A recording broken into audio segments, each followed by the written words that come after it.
Hello friends, welcome to the GS Foundation. एक बार फिर से स्वागत करता हूं जीएस फाउंडेशन के इस ऑनलाइन प्लेटफॉर्म पे। और दोस्तों, आज के सेशन में हम लोग करने वाले हैं मुगल वंश का चौथा वीडियो। ठीक है, इससे पहले मुगल वंश का चौथा वीडियो हम लोग यहाँ पर करेंगे दोस्तों। इससे पहले तीन वीडियो आपको उपलब्ध करा चुका हूँ। यदि आपने उन वीडियो को नहीं देखा है तो आप मेरे प्लेलिस्ट में जाकर देख सकते हैं। ठीक है, आज के सेशन में हम लोग करने वाले हैं important MCQ with full explanation. ठीक है, तो आपसे मेरा ये रिक्वेस्ट रहेगा दोस्तों कि आप इस सेशन को एंड तक जरूर देखिएगा। वीडियो यदि अच्छी लगे तो एक लाइक कर दीजिएगा, अपने दोस्तों के साथ शेयर कर दीजिएगा। और यदि आप भी इस चैनल पर नया है तो चैनल को जरूर सब्सक्राइब कर लीजिएगा और बेल आइकन को जरूर प्रेस कर लीजिएगा। दोस्तों, मैं आपके लिए लगातार जो है सिलेबस के अनुसार जेटेट 2024 के लिए इतिहास के प्रश्न ला रहा हूं दोस्तों, इतिहास के वीडियो ला रहा हूं। तो आप इसे रोज कितना बजे देख सकते हैं? 12 बजे दिन में देख सकते हैं। ठीक है, तो यहाँ पर चलिए शुरुआत कर लेते हैं आज के सेशन की।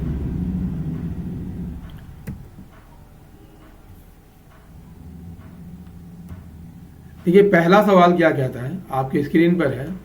पहला सवाल कहता है कि मयूर सिंहासन या तख्ते ताउस पर बैठने वाला अंतिम मुगल बादशाह कौन था? आंसर कीजिएगा। मयूर सिंहासन पर बैठने वाला अंतिम मुगल बादशाह कौन था?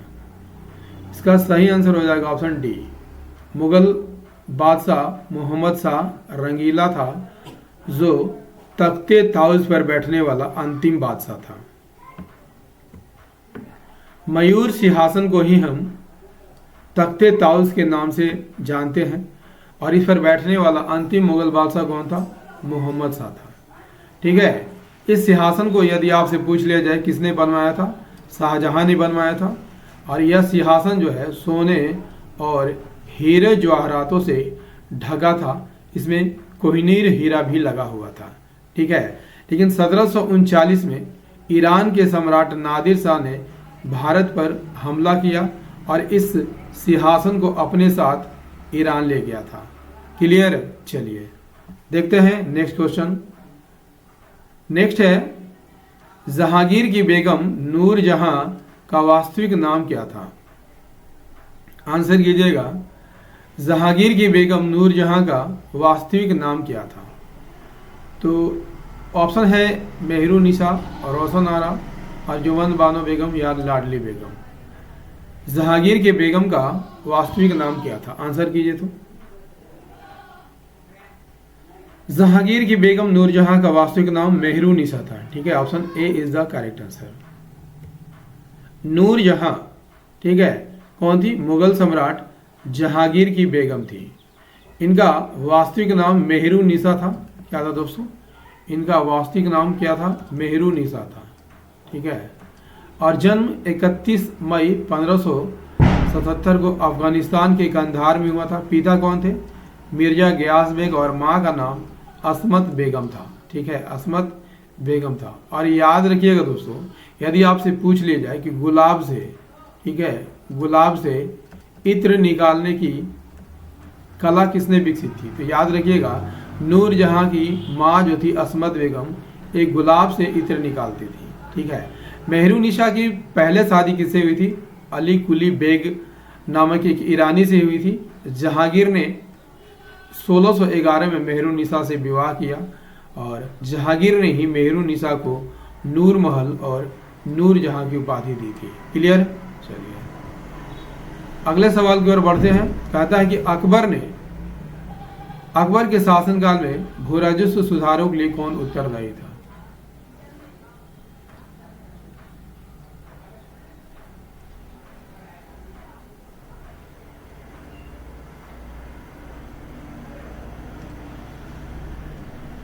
अकबर के काल में भू राजस्व सुधारों के लिए कौन उत्तरदायी था? इसका सही आंसर हो जाएगा टोडरमल था। कौन था दोस्तों? टोडरमल था।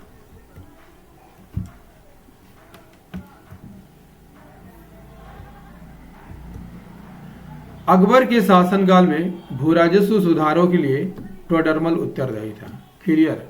टोडरमल की बात कर ले जाए तो अकबर के दरबार में रहने वाले 9 रत्नों में से एक थे उन्होंने भू राजस्व प्रशासन में सुधार किया और जब्त या बंदोबस्ती प्रणाली की स्थापना की थी। क्लियर।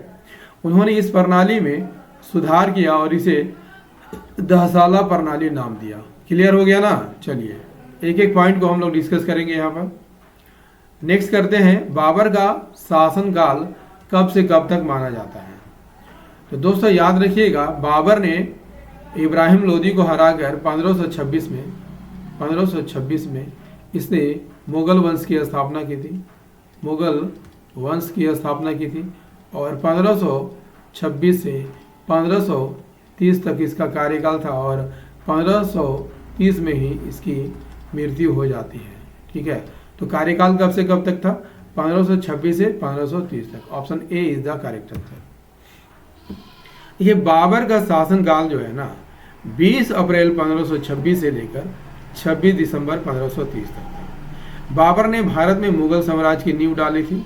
वह तुर्क मंगोल वंश का वंशज था दोस्तों। और बाबर जो है पिता की ओर से तैमूर का वंशज था। ठीक है, और माता की ओर से मंगोल का वंशज था। ठीक है, बाबर ने 1526 में पानीपत के पहले युद्ध में लोदी वंश के अंतिम सुल्तान इब्राहिम लोदी को हराया था। और बाबर ने, यदि आपसे पूछ लिया जाए भारत पर कितनी बार आक्रमण किया था, तो 5 बार आक्रमण किया था। बाबर ने 1507 में बादशाह की उपाधि धारण की थी और उसकी मातृभाषा यदि आपसे पूछ लिया जाए चगताई तुर्क थी। कौन सा? चगताई तुर्क थी। उसकी मातृभाषा कैसी थी दोस्तों? चगताई तुर्क थी। ठीक है, और फारसी उसकी राजभाषा की भाषा थी। ठीक है, बाबर की आत्मकथा को बाबरनामा या तुझके बाबरी के नाम से जाना जाता है।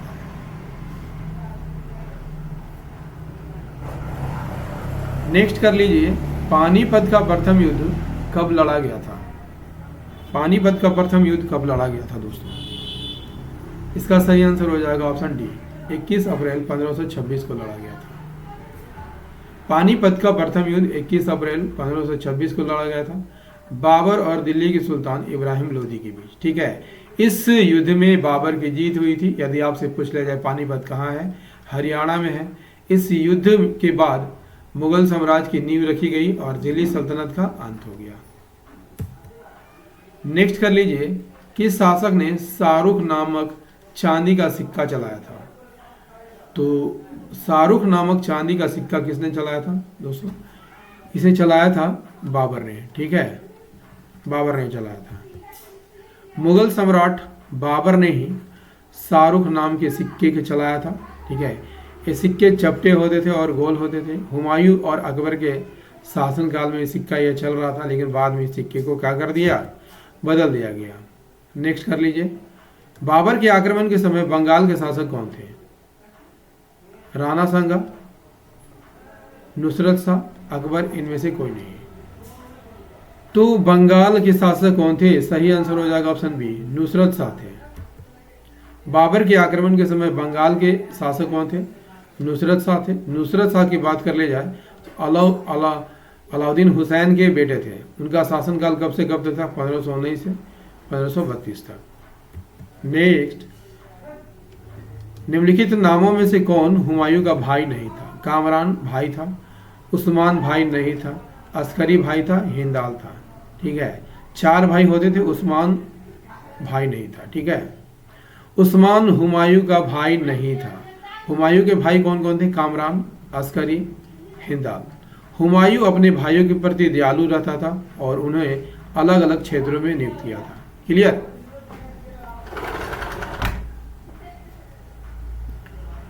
नेक्स्ट कर लेते हैं। नेक्स्ट है, चौसा का युद्ध कब हुआ था? चौसा का युद्ध कब हुआ था दोस्तों?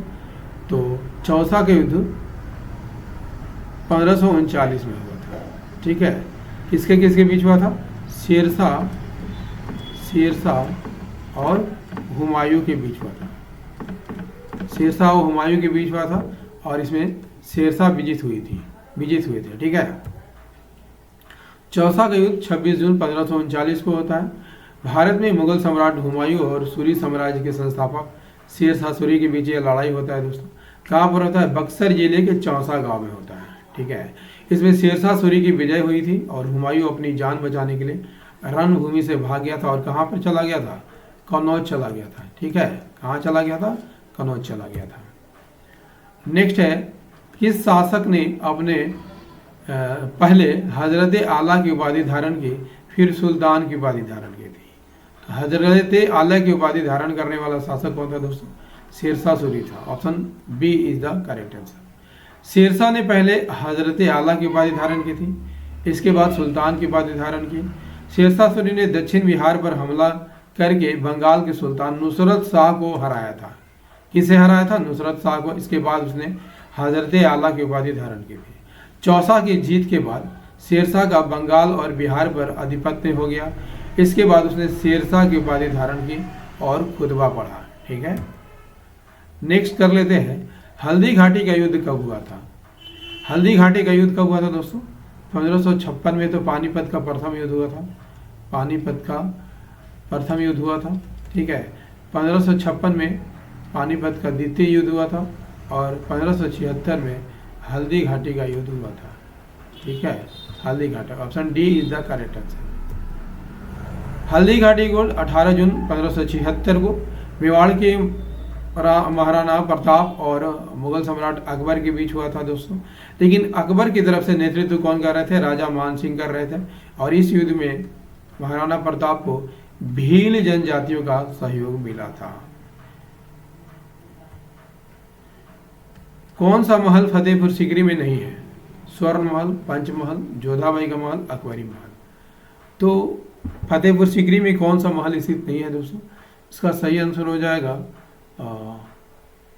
स्वर्ण महल, पंचमहल, जोधाबाई का महल, अकबरी महल। तो अकबरी महल फतेहपुर सीकरी में स्थित नहीं है। आगरा के किला, ठीक है, या किला ए अकबरी या अकबरी का अकबरी महल, आगरा किला को अकबरी महल के रूप में जाना जाता है और इसे मुगल सम्राट अकबर ने बनवाया था। क्लियर? आगरा का किला यूनेस्को की विश्व धरोहर में भी शामिल हो गया है। यमुना नदी के तट पर स्थित है। आगरा के किले में जहांगीर महल, खास महल, दीवाने खास, दीवाने आम और शीश महल आपको देखने को मिलता है। दोस्तों सेशन कैसा लग रहा है कमेंट करके ज़रूर बताइएगा दोस्तों, कमेंट करके ज़रूर बताइएगा। आपके कमेंट का हमेशा इंतजार रहता है क्योंकि आपके कमेंट ही है जो हमें मोटिवेशन प्रदान करते हैं दोस्तों वीडियो बनाने के लिए। ठीक है, तो आप प्यारा सा कमेंट जरूर कीजिएगा। नेक्स्ट है, कौन सा सुमेलित है? एक तरफ मुगल शासक और उसके मकबरे दिए हुए हैं। बाबर का मकबरा काबुल में है, बिल्कुल सही सुमेलित है। अकबर का मकबरा सिकंदरा में है। जहांगीर का मकबरा लाहौर में है। और हुमायूं का मकबरा जो है आगरा में नहीं है दोस्तों, कहाँ पर है? दिल्ली में है। कहाँ पर है? दिल्ली में है। हुमायूं का मकबरा कहाँ है दोस्तों? दिल्ली में है। आप देख सकते हैं हुमायूं का मकबरा। नेक्स्ट है, अकबर के दरबार में आने वाला पहला अंग्रेज व्यक्ति कौन था? सही आंसर हो जाएगा option A, Ralph Fitch. Ralph Fitch Akbar के दरबार में आने वाले पहले अंग्रेज थे। उन्होंने 1585 में अकबर के दरबार का दौरा किया था और रॉल्फ फिंच अंग्रेज व्यापारी और यात्री थे। नेक्स्ट है और इस सेशन का अंतिम प्रश्न है दोस्तों, स्वामी नारायण सिंह शिष्य मुगल सम्राट कौन थे? जहांगीर शाह, फारूक सियर, मोहम्मद शाह या अहमद शाह? इसका सही आंसर हो जाएगा अहमद शाह। ठीक है, मोहम्मद शाह भारत के प्रभावी आनंद लिप्त मुगल सम्राट थे दोस्तों। ठीक, अप्रभावी। ठीक है, और उन्होंने आनंद प्रेमी रवैये के कारण, उनके आनंद प्रेमी रवैये के कारण उन्हें रंगीला बादशाह कहा जाता है। उनका नाम क्या था? बचपन का नाम रोशन अख्तर था। ठीक है दोस्तों, जेटेट 2024 के लिए मुगल वंश का ये चौथा वीडियो था। ठीक है, सेशन कैसा लगा कमेंट करके जरूर बताइएगा। ये सेशन पसंद आया हो एक लाइक कर दीजिएगा, अपने दोस्तों के साथ इसे शेयर कीजिएगा और यदि आप भी इस चैनल पर नए हैं दोस्तों तो चैनल को जरूर सब्सक्राइब कर लीजिएगा, बेल आइकन को प्रेस करना मत भूलिएगा। ठीक है, तो मिलते हैं अगले सेशन में, तब तक के लिए जय हिंद, धन्यवाद।